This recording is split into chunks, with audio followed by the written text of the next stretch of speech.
সব দিক থেকে এটা একটা খুবই তাৎপর্যপূর্ণ ছিল, সিগনিফিকেন্ট। তো সেই ক্ষেত্রে যদি কেস সিরিজ না হয় তো সেখানে তো কিছুটা লুজার বিসিবি হবেই। আসলে 17 বছর অনেকের অবদানকেই আপনার মূল্যায়ন করতে পারিনি আমরা, এবং কি প্রেক্ষাপট ছিল আপনাদের সবারই জানা। তাই আজকে আমাদের সুযোগ আসছে, এবং বিসিবি যে মানুষটি মরহুম আরাফাত রহমান কোকো, ওনার ক্রিকেটে যে অবদান, এটা নতুন করে বলার কিছু নাই, আপনাদের সবারই জানা। আজকে বিসিবি যে পর্যায়ে আছে, যে পাইপলাইনগুলো উনি তৈরি করে গিয়েছে সেই সময়, যার সুফল কিন্তু আমরা পরে গিয়ে পেয়েছি।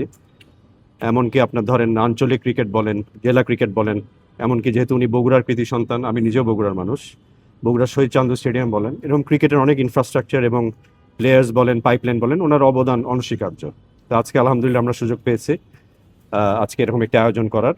তা আমরা ওনার জন্য দোয়া চাই। মূলত এই ভিজিটটা ছিল হচ্ছে এক্সিলেন্স সেন্টারে আমরা ভিজিট করতে গিয়েছিলাম।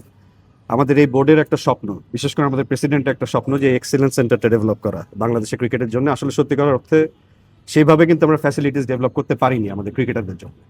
তা আমরা এই বোর্ড বিশ্বাস করি যে এই ফ্যাসিলিটি এবং অবকাঠামো তৈরি করা, এটা আমরা বিশেষ গুরুত্ব দিব, এটা আমাদের প্রায়োরিটি।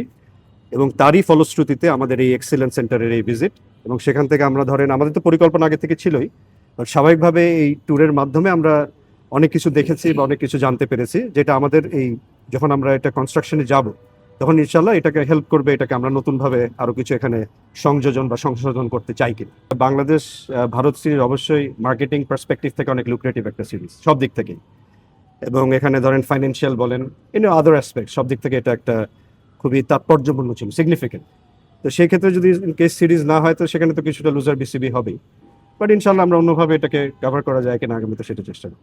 যখন আমরা এরকম একটা বিপিএল অর্গানাইজ করব, সেটা ওই আগের মতো ওই ধরনের ধরেন তড়িঘড়ি করে জোড়াতালির বিপিএল হবে।